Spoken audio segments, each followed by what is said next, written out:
பண்ணுறதுக்கு முன்னாடி தான் ப்ரெஸ் மீட்டு கொடுத்து பழக்கம். இந்த படத்துக்கு மட்டும் ஏதாவது சக்ஸஸ் கொடுத்துட்டு தான் ப்ரெஸ் மீட் வைக்கணும் சொல்லி ஆசைப்பட்டேன். ஆனால் எப்படியோ தெரில, அது இந்த சக்ஸஸ் வந்து ஆல்ரெடி வந்துருச்சு எங்களுக்கு. ஆடியோ லான்ச் 5th அப்புறம் தான் நான் எதுவாக இருந்தாலும் பேசணும்னு நினச்சேன். இன்னும் 3 நாளில் பிரம்மாண்டமான ஆடியோ லான்ச் நடக்க போகுது. ஒரு 2 minutes ஒரு சின்ன ஒரு ப்ரெசன்டேஷன் இருக்குது, ஒரு 1 minute. அந்த சனிக்கிழமை பார்த்தேன், சனிக்கிழமையே பார்த்துட்டேன். சரி சாட்டர்டே விட்டேன், சண்டே, மண்டே, டியூஸ்டே இவ்வளோ நாள் அவருக்கு வந்து பஃபர் டைமிங் கொடுத்துருக்கேன். எவிடன்ஸ் ஏதாவது முடிஞ்சால் ரெடி பண்ணிக்கோ, ஏன்னா உங்ககிட்ட எதுவும் இல்லைன்னு எனக்கு தெரியும். வீடியோலேயே வாய்ஸ் அப்படி குளருது. ஃபாரினில் என்ன பண்ணுறீங்கன்னு எனக்கு தெரியல பாஸ், பட் உங்களுக்கு வாய்ஸ் அப்படி குளருது. நான் டைரெக்டாக அவர்கிட்ட பேசணுன்னு தான் நான் இங்கே வந்து பேசுகிறேன். ஏன்னா அவர் ஃபாரினில் இருக்கார். எனக்கு இந்த எஃபியில் எப்படி பேசணுன்னு இது வரைக்கும் தெரில, அது என்னன்னு தெரில. அந்த டைம் இல்லாதனால கற்றுக்கலையான்னு என்னன்னு தெரில. ஒரு விஷயம் நான் சிம்பிளிஃபை பண்ணிக்கிறேன்.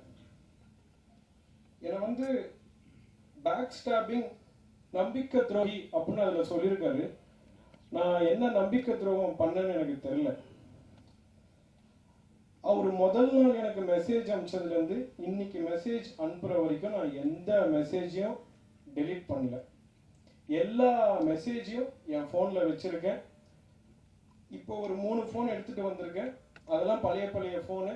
அதுக்கும் மேலே ஒரு 2 ஃபோன், இத்தனை ஃபோன் நான் மாற்றிட்டேன். ஆனால் அத்தனை ப்ரொடியூசர்ஸை அவரும் மாற்றிட்டார். அது ஏன் அப்படின்னு நான் உங்களுக்கு ஷார்ட்டாக சொல்லிடுறேன்.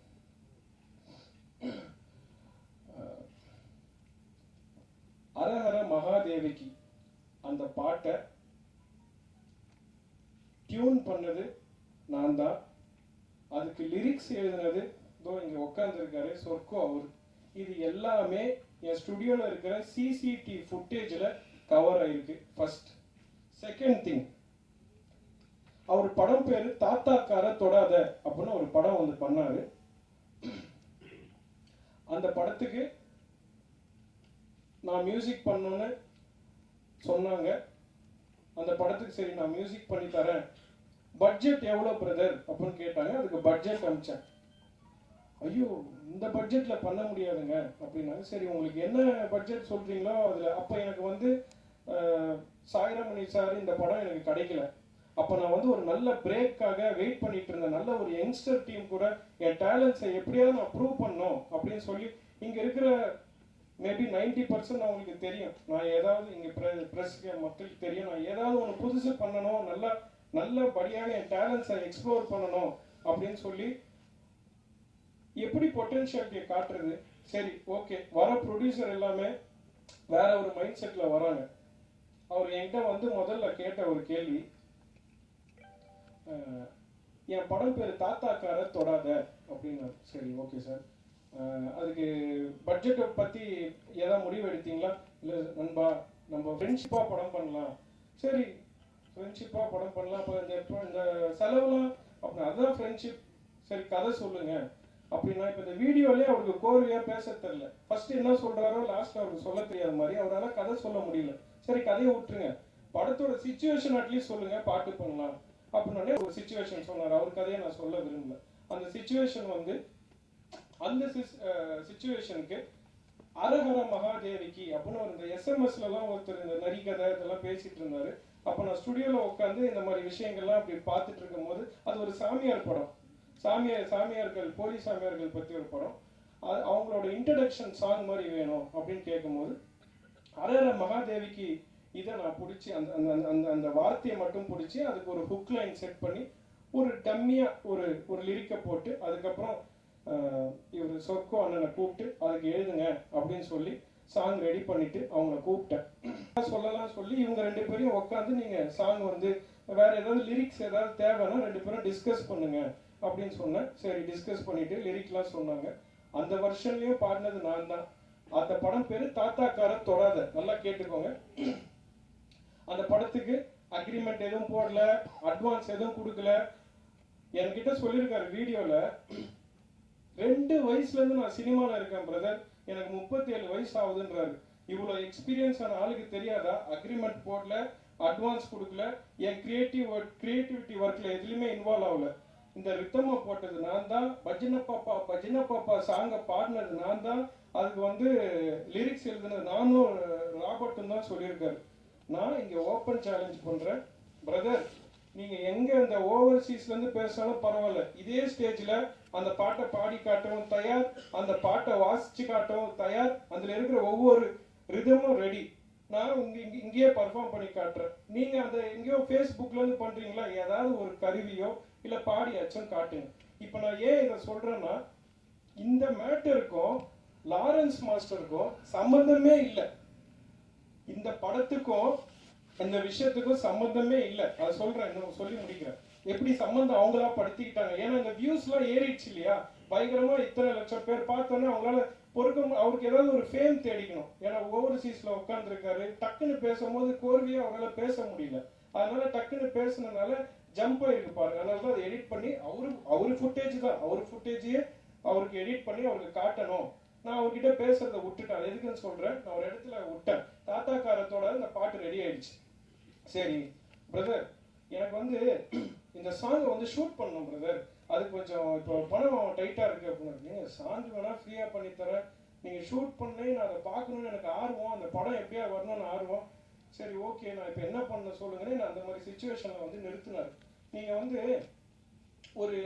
ஒரு ஜஸ்ட் ஒரு 2 lakhs கொடுங்க பிரதர், நான் டக்குன்னு போயிட்டு பேங்காக்ல போய் இந்த சாங்கை ஷூட் பண்ணிட்டு வந்துட்டேன்னா நம்ம ரேஞ்சே வேற மாதிரி ஆகிடும் பிரதர் அப்படின்னு. சரி என்ன பண்றது, எனக்கு ஆர்வம், எங்க அம்மா கிட்ட எல்லாம் போட்டி போட்டு வந்தா நான் எப்படியாவது இந்த இண்டஸ்ட்ரியில சாதிச்சு காட்டா விட மாட்டேன்டா அப்படின்னு சொல்லி வெளியே வந்து இவருக்கு வந்து ஒரு டோக்கன் அட்வான்ஸ் தந்தேன். அந்த அட்வான்ஸ் வந்து தரத்துக்கு முன்னாடி அவர் சொன்னார், பிரதர் 1 lakhல முடியாது பிரதர், அங்கே போனோம் இங்கே போனோம், ராபர்ட் மாஸ்டரும் இருந்தார் கூட, எனக்கு வந்து 3 லட்சம் இருந்தா போதும் அப்படின்னாரு.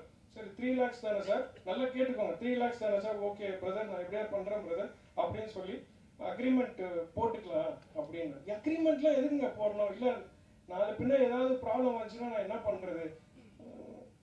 சரி ஓகே, ஆனால் எனக்கு கேஷாக தான் வேணும், செக்காக வேணான்னு. சரி பிரதர் ஒன்றும் பிரச்சனை இல்லை பிரதர் அப்படின்னு சொல்லி வரும்போது 5,50,000 வேணும் ஃபைனலாக அப்படின்னு. திருப்பி 5,50,000 அக்ரிமெண்ட் போட்டு 1,50,000 சாங் அட்வான்ஸாக கொடுக்குறேன். இவங்க அந்த சாங்கை ஷூட் பண்ற ரிஹர்சல் பண்ணணும்னாங்க 1,50,000 கொடுத்து அக்ரிமெண்ட் போட்ட நாளைக்கு அந்த சாங்கை அவருக்கு நான் அனுப்பிச்சு வைக்கிறேன் வாட்ஸ்அப்ல. அதுக்கு அதோட எவிடன்ஸ் என்கிட்ட இருக்கு, பிளஸ் அவருக்கு சிடிலையும் ரைட் பண்ணி தரேன். ரிஹர்சலுக்கு எடுத்துட்டு போறேன்னு சொல்லிட்டு இந்த பஜனை பாப்பா சாங்கை வச்சு அவர் நல்லா பஜனை எங்க பண்ணாரு தெரியல, எலும்பெல்லாம் உடஞ்சிருக்குன்னாரு. நான் வந்தோடனே கேட்டேன், அப்பவே சொன்னார், பா முட்டி கிட்டிலாம் தேஞ்சு போச்சு. என்ன முட்டி எப்படி தேஞ்சிச்சு சார், நான் அவர் கேட்டேன். நான் எது மாதிரி கேட்டு, ஏன்னா எனக்கு வந்து எங்க அம்மாட்டையும் சொல்ல முடியாது, 1,50,000 அட்வான்ஸ் கொடுத்துட்டு இது பத்தலையா, ஏன்னா பேங்காக் போய் பஜனை பாப்பா சாங் போய் பண்ணிட்டு வந்தாங்களே, அதனால 2 பேருக்கும் என்னால ஒன்றும் பண்ண முடியல. இது என் வழி சார். இப்ப எனக்கு சிரிப்பு வந்துச்சு, பட் அவர் பேசும்போது எனக்கு அப்படி ஒரு வழி. சரி ஓகே, நடந்துச்சு என்னை பத்தி நான் திருப்பி சொல்ல விரும்பல. 5 வருஷம் கஷ்டப்பட்டேன். எங்க அம்மா சொன்னாங்க இது ஒரு தருதலை, யூஸே இல்லை. சரி எல்லாரும் தெரியும் சார், நீ முதல் படம் பண்ற, அதுல எவ்வளவு பஞ்சாயத்து எவ்வளவு விஷயங்கள் எல்லாத்தையும் மீறி வருது சார். எனக்கு அதுதாங்க ரொம்ப ஹாப்பி. ஒரே ஒரு எனக்கு கான்பிடன்ஸ் கொடுத்தது என் டைரக்டர் தான். நீ எதுக்குமே தளராத, இப்படி ஒரு டைரக்டர் எனக்கு கிடைச்சது வந்து எனக்கு பரவாயில்ல, டிங்கு மாதிரி 1000 பேர் வரட்டும் நான் மேனேஜ் பண்ணிடுவேன். அவர் சொல்றாரா, மொட்டை சிவா கெட்ட சிவா டீம் எனக்கு துரோகம் பண்ணிட்டாங்க. உங்களுக்கு டிங்கு யாருன்னு தெரியுமா சார்? சத்தியமா உங்களுக்கு டிங்கு இந்த இப்ப நான் உங்களுக்கு போட்டு காமிச்சு உங்களுக்கு எல்லாம் தெரியும் சார். ஃப்ரெண்ட்ஸ் எல்லாம் யார் இவருக்கு டிங்குன்னு சொல்ல தெரியும். நீங்க வீடியோல டிங்கு டெங்கு டெங்கு டிங்குன்றவர் யாருன்னே தெரியாம இருக்கு அமரேஷ். இந்த நேரத்துல வந்து இது முதல் நாள்ல இருந்தே கேட்டுட்டேன் சார், இது ஏதாவது ஒன்று பண்ணி ஆகணும்ட்டு இருக்கிறவன் பப்ளிசிட்டி தேடிக்கிறான். அவனுக்கு நம்ம ஒரு பிளாட்ஃபார்ம் போட்டு கொடுக்கணுன்றது அவன் ட்ரை பண்றான். அவன் வந்து படம் எடுக்கணும்னு சொல்லி வந்துட்டு நடிகனா சொல்லி ட்ரை பண்ணா, அவனால் நடிகன் ஆக முடியாம விரக்தியில இருக்கான்னு நினைக்கிறேன். என் நண்பர் ஒருத்தர் கேட்டாரு, இந்த ஃபேஸ்புக்ல எல்லாம் போட்டிருக்காங்களே யாரோ ஒருத்தன்டா ரொம்ப நல்லா பண்றான்டான்னு சொல்லி கேட்டு, அவன் யாரோ நடிகன் நடாட்டி வாங்கணும்டா, அவன் நம்பர் ஏதாவது கிடைக்குமான்னு என்ன கேட்டான். அப்ப தெரிஞ்சது டிங்கு வந்து நல்லா நடிக்க தெரிஞ்ச ஆயிட்டாருன்னு இந்த வீடியோ ஃபுட்டேஜ் மூலியமா அவருக்கு ஒரு பிளஸ் கிடைக்குது. அநேகமா அவர் சென்னைக்கு வந்தா அவர்கிட்ட யாராவது வந்துட்டு படம் நடிக்கிறதுக்காகவும் அவரை படம் எடுக்கிறதுக்கான ப்ரொடியூசர் கூட வைப்பாங்க. வெளிநாட்டுல இருந்துகிட்டே பேசிட்டு இருக்கலாமே. இங்க வந்தாருன்னா அடுத்து அவருக்கான படம் கூட கிடைக்கிறதுக்கான வாய்ப்பு கூட கிடைக்கும். அந்த ஆள் உள்ளூருக்கு வர மாட்டேங்க, வர முடியாது டிங்கோ. உள்ளூருக்கு நீங்க வர, நீங்க ஃபாரின்லயே இருங்க. நீங்க ஃபாரின்லயே ப்ரொடியூசர் பிடிச்ச வெளிநாட்டு படமே பண்ணுங்க. நீங்க ஃபீல் பண்ணிட்டீங்களா வெளிநாடு, அதனால நான் எதுவும் பண்ண முடியல, நீ உள்ளூர்ல மட்டும் என்ன பண்ணுவ சொல். நீ இன்னும் உள்ளூர்ல இருந்தா என்ன பண்ணுவ? என்கிட்ட எல்லா எவிடன்ஸ் இருக்கு. உங்ககிட்ட ஒரு எவிடன்ஸ் தான், பழைய போன். நீ வந்தப்போ நீ சொன்ன இந்த போன் வச்சிருக்கிறேன், அப்புறம் அந்த பழைய 2 அந்த போன்ல நான் ஒரு மெசேஜ் கூட டெலிட் பண்ண கீழே குப்பை மாதிரி போனு தான். மற்றதெல்லாம் நீங்க டூப்ளிகேட் பண்ணலாம். வாட்ஸ்அப்ல வந்த மெசேஜை நான் உங்களுக்கு ஸ்க்ரோல் பண்ணி காட்டுறேன். டிங்கோட வாட்ஸ்அப் டிபி இப்போ அவரோட நம்பர்ல இருந்து எல்லாமே இருக்கு என்கிட்ட. முதல்ல please send the song, please send the song bro, you are excellently talented person. நான் சொல்றேன் சார். தவம் இன்னைக்கு தான் ஆடியோ இன்விடேஷன் பார்த்தேன் சிவா சார் ஆஃபீஸ்ல. பார்த்தேன்னு என் கண்ணில் தண்ணி வந்துருச்சுங்க. நான் எங்க அம்மாட்ட உடனே ஃபோன் போட்டு, மம்மி இந்த படம் ஆடியோ லான்ச் ஆக போகுது, நான் சொன்னேன் நான் கண்டிப்பா காட்டுவேன். உங்களுக்கு தெரியும் மாஸ்டர் படம் பண்றது அவ்வளவு ஈஸி கிடையாது. காஞ்சனா 3-4 மியூசிக் டைரக்டர் ஒரு படத்துக்கு, ஒரே படத்துக்கு. ஏன்னா அவர் அவ்வளவு திருப்தி அவ்வளவு ஈஸியா படுத்த முடியாது. நான் ஃபர்ஸ்ட் கை கட்டி ஆர்பி சௌத்ரி சார் ஆபீஸ்ல சான்ஸ் கேட்க போறேன். பேச்சுலர் போய் கேட்கிறேன், சார் எனக்கு சான்ஸ் வேணும் அப்படின்னு கேட்கும் போது அப்பதான் நான் முதல்ல பாக்குறேன். என்னடா வித்தியாசமா இருக்கேன், ஃபுல்லா கிழிஞ்சு போன பேண்ட், எல்லாம் ஃபுல்லா கிழிஞ்சு போன மாதிரி வித்தியாசமா இருக்கிறேன் அப்படின்னு சொல்லி கேட்டு எனக்கு ஒரு சிச்சுவேஷன் தராரு, நீ போய் இந்த பாட்டை போட்டு கொண்டு வா. அவருக்கு ஒரு பாட்டை போட்டு கொண்டு வந்து அவருக்கு கான்ஃபிடன்ஸ் கொடுத்து, அவரு சௌத்ரி சார் அவருக்கு நான் கான்ஃபிடன்ஸ் கொடுத்து, சௌத்ரி சாரும் எனக்கு லாரன்ஸ் மாஸ்டர் கிட்ட கூட்டு போயிட்டு அவர்கிட்ட சொன்னேன், மாஸ்டர் நான் எனக்கு எப்படியாவது லைஃப்ல முன்னேறணும் ஒரு ஆம்பிஷன் இருக்கு, என்னை எப்படி வேணா என்னை யூஸ் பண்ணிக்கோங்க மாஸ்டர், மியூசிக்ல நான் உனக்கு ஃபுல்லா சப்போர்ட் பண்ணுவேன், உனக்கு டேலண்ட்ஸ் மட்டும் இருந்துச்சுன்னா. சார் நான் அவர் ஐஸ் வச்சா அவருக்கு பிடிக்காது நான் தெரிஞ்சுக்கிட்டேன் படம் முடியும் போது. மாஸ்டர் என்கிட்ட கேட்கிறார் ஒரே ஒரு விஷயம் தான் அவர் கேட்பார், நீ உண்மையா இருந்தனா கஷ்டப்பட்டு உழைச்சா உனக்கு கடவுள் பிளெஸிங்ஸ் இருக்கும். இப்ப வரத்துக்கு முன்னாடி கூட சொன்னார் ஒரே ஒரு விஷயம், மாஜி நான் கேட்கிறேன், சாரி மாஜி இது என்னாலதான், நீங்க சம்மந்தமே படல, நீங்க தப்பான விஷயத்துக்கு போ, நானே சொல்லுவேன் மாஜி இதுக்கு ஏதாவது ஒண்ணு பண்ணோம், ரொம்ப அமைதியா இருக்கு எதுவும் சொல்லாரு. அவர் பாட்டுல அவர் போறவர் அவரையும் உள்ள இழுத்து போட்டுக்கிறார். என் மன படங்கள் இருக்கு தெரியுமா, இப்ப பாட்டு ஒவ்வொரு தியேட்டர்லயும் இப்போ ஓடிக்கிட்டு இருக்கு, அதுக்கு எல்லாரும் என்ஜின் தான் பாக்குறாங்க. இன்னைக்கு வரைக்கும் நான் சொல்லிக்கல, ஜெயலலிதா அம்மா டெத் சாங் நான் தான் பண்ணேன், விவேகா சார் லிரிக்ஸ் நீ எங்கே சென்றா அம்மான். நான் எங்க அம்மா கூட உட்கார்ந்துருக்கேன், எங்க அம்மா எப்படி சொல்றது தெரியல, இன்டர்வெல்ல தான் அந்த சாங் வருது சார், இன்டர்வெல்லாம் எல்லாரும் எஞ்சி போன அந்த பாட்டை ஒரு நிமிஷம் பாக்குறாங்க. டிங்கோ தெரியுமா, டிங்கோ இங்க இல்ல, ஏன்னா ஃபாரின்ல இருக்க, ஒரு வாட்டி தியேட்டர்ல உட்காந்து பாரு, அதுக்கும் நீ தான் ஐடியா கொடுத்தியா, அது பாக்கலையா நீ, அது பார்த்தா தெரியும்.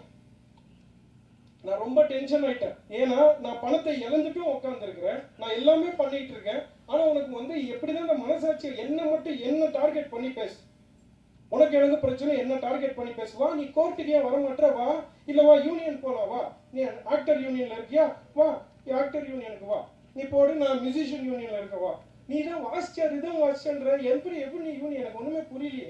யாருக்காவது ப்ரூஃப் கூட சொல்றாங்க, இல்ல நீ எழுதுங்க ரசிப்பாப்ல எவன் போனா முந்தான ஒரு கேமராமேன் பாவம் ஏழை, அவங்க குழந்தைக்கு சாப்பாடு இல்லாம ஸ்கூலுக்கு பணங்க சொல்லக்கூடாதான் சொல்றேன், 10,000 ரூபாய் கொடுத்தாங்க மனுஷன், ஒரு கேமராமேன் 10,000 கொடுத்தாங்க மனுஷன், பணத்தை கொடுத்தாங்க.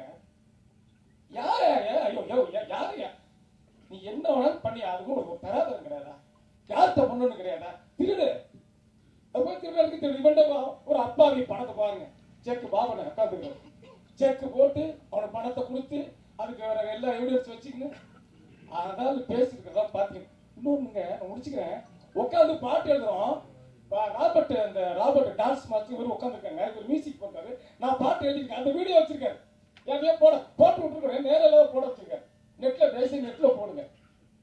என்ன விஷயம்னா முதல் எழுதின பாட்டு நம்ம தான், சம்பந்தமே இல்லாம இருக்கும் போது அதுக்கு அடுத்து சாயிரமணி அவருடைய இயக்கத்தோட மொட்டை சிவால நம்ம தான். ஏன் இவ்வளவு அவனுக்கு ஒரு விஷயத்தை நன்றி சொல்லணும், ஏன்னா ஒண்ணு விட்டுட்டான், அதுக்கு இதுக்கு சம்மந்தம் இல்லை, 2 பிள்ளை பெற்றவன் நான் தான், ரொம்ப கொடுமையா இருக்குங்க. நன்றி, வணக்கம்.